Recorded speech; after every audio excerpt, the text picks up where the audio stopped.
Hi mga B! I would love to share supernatural testimony sa inyong lahat. So, alam naman nating lahat, just like last year ata na nag-testify ako that ako ngayon ay nag-go full-time sa ministry ni Lord. And sa ngayon, tayo ay volunteer with no allowance, no?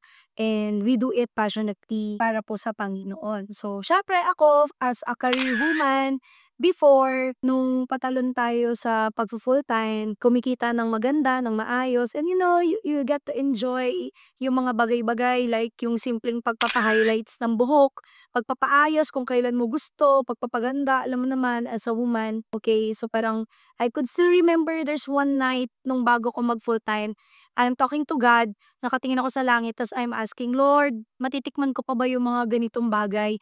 Yung kaya ko pa bang magpa-massage, as simple as massage yun hindi ko malilimutan. Tapos parang alam mo yon ang impression sa akin is, "Anak ganun lang ba yung tingin mo sa akin pang-massage lang yan."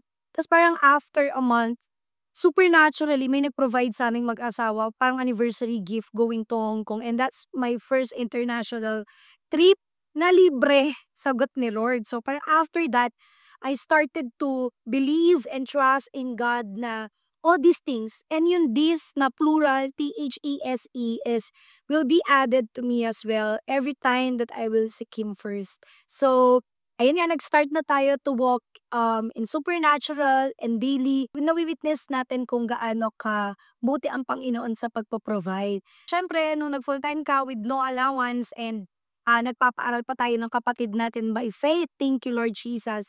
So, para sa akin yung simple na pagpapaayos ng buhok or bili ng damit or yung mga usual na I can provide and buy sa sarili ko dati is luxury. Parang yung mga dating binibili ko lang ng walang tuturan, naging luxury na siya sa akin ngayon. Parang gastos, parang gano'n.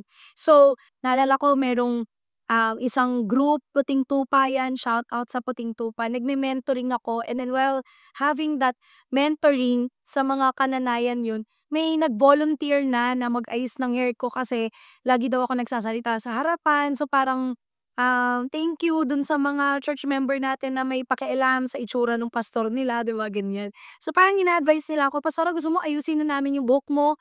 Bibili na daw sila ng gamot. So parang ayan, nandito yung mga screenshot, ayan nakikita niyo. So nagme-message na dun sa group chat ng namomroblema sila, nabili na yung gamot. So the next thing is paano naman ako aayusan? Because ang isang problema pa sa akin sa sobrang daming schedule, ang hirap kong bigyan ng oras yung mga gano'ng bagay. Kasi yun nga jam pack talaga as in full schedule. So makikita niyo diyan sa screenshot, naglolokohan na puwede ba habang natutulog na lang ako o kaya habang nagba-Bible study kami, ayusan nila ako ng buhok, ganyan. So ako naman, sobrang dun pa lang grateful na ako kasi may mga tao na gusto na, alam mo yun, yung fact pa lang na may bumili ng gamot for my hair, ganyan. So kinikilig ako dun. Nararamdaman ko na kay Lord galing yung mga gano'ng bagay, I get to enjoy those things, that little things na dati nung meron ka hindi mo naman na-appreciate. So, sobrang appreciative ko nung mga moment na yun, sobrang grateful. And then, yun na nga, I don't know if how many months na yung lumipas, I guess siguro 2 to 3 months na walang naganap na pag-ayos ng buhok. So, ang nangyari, papangit lang ng papangit lalo yung buhok natin. Pasabog ng pasabog. Hindi kasi ako mahilig magsuklay, ganyan. So, there's one time, ayan na nga, so ito na, may women empowerment na na-invite ako mag-preach at surprisingly, merong isang may-ari ng salon na naipakilala sa akin, na-introduce sa akin before. Tapos in-invite niya ako, ang bilin niya is before ako mag-preach, kailangan ayusan ako ng hair. So ako naman parang, wow, may mandate na siya.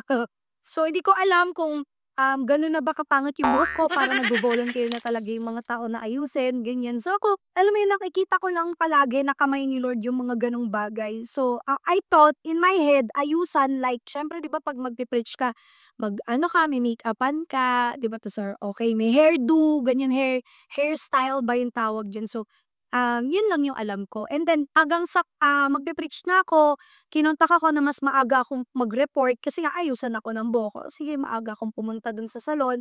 And then etong salon na 'to, yung owner niyan ay Christian owner, and sobrang nakaka-amaze kung paano yung story niya na from pandemic din yung business na 'to. So, sobrang na-bless ako kasi yun nga, alam niyo ang nangyari, Pagdating ko dun, as in talagang sobrang siyempre okey lang kung mag-iiyak ako dun sa salon, 'di ba? Pero sobra talagang na-a-appreciate ko kasi imagine, inayos talaga yung hair ko, parang hindi ko alam kung ano yung ginawa sa buhok ko pero kinalayan ng kaunti tapos, tinreat siya, ginupitan ako. Tapos habang ginugupitan ako meron pa akong drinks, tapos, may ano na pa ako, minani-pedi, foot spa. Grabe talaga, sobrang I felt like I'm a Disney princess.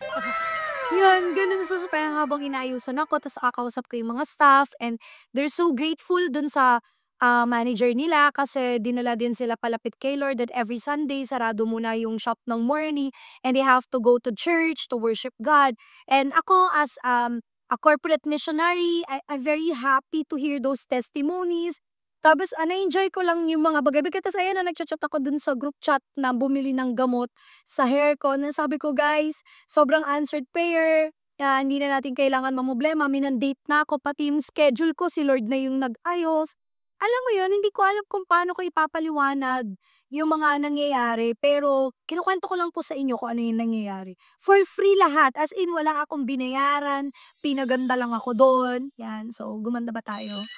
Kaya so yun, inayusan lang tayo, ginawa lang tayong Disney princess, and alam mo yun, sobrang grateful lang ako na even yung mga gantong bagay, bakit ko siya shini-share dito sa Beautiful Life, sa mga B, kasi gusto ko lang na i-encourage lahat ng mga nagtitiwala sa Panginoon, that even yung mga simple desire na gusto natin 'no, sa life natin na nakikita lahat ni Lord yun, and hindi ka niya sakto lang or gusto niya lang na mag-survive. 'Pag nag-trust ka sa kanya, daig mo pa yung prinsesa sa palasyo. Don't forget that you are serving the kingdom. Hindi tayo nagmamakaawa, we're not begging, okay? At ang pinaglilingkuran natin ay hari lang naman din ng mga hari. So, you should know kung ano ang relationship mo. You are a daughter and son of that king. And I want you to enjoy. Ako rin per se, na-rebuke ako, na-correct ako, na ang liit ng faith ko before even yung massage, can you just imagine? Then after that, I started to walk with supernatural and sabi ko, "Lord, sobrang liliit lang ng mga bagay na yan, mga material na bagay lang yan, mga yan. But more so, importante sa akin ngayon yung presence ni Lord." But alam mo yan, hey, I want to remind you na sagot ka niya. Hindi ka magmumukhang kawawa or hindi ka maghihirap 'pag natiwala ka sa hari ng mga hari. Ang sinasabi ko, you will have that full satisfaction and gratefulness even in the little things that you have na before naman hindi mo na-appreciate. So, gusto ko lang encourage lahat ng mga believer ni Christ na sagot niya tayo lahat, lahat ng pangangailangan natin. Alam niya at ito pa, possible si Lord din nagbigay sa'yo ng desire na yan sa heart mo. Okay? So, tinutupad niya yung lahat ng bagay. He is more than faithful. So, I would like to promote this salon with this very godly owner. Thank you. Shout out to Hello Melo Salon. Hello sa inyo. Thank you so much po sa pagpapagamit kay Lord na ako po ay talagang mabless at lahat po ng mga employees na nandyan at lahat ng mga tao at customers and clients na pagsisilbihan ng inyong mga kamay. I'm pretty sure na anointed ang store na yan and looking forward for expansion dahil dapat paramihin yung mga katulad yung salon. Naghahanap buhay with heart, with God, and may malasakit sa lahat ng mga clients. Love you! Thank you for making me beautiful.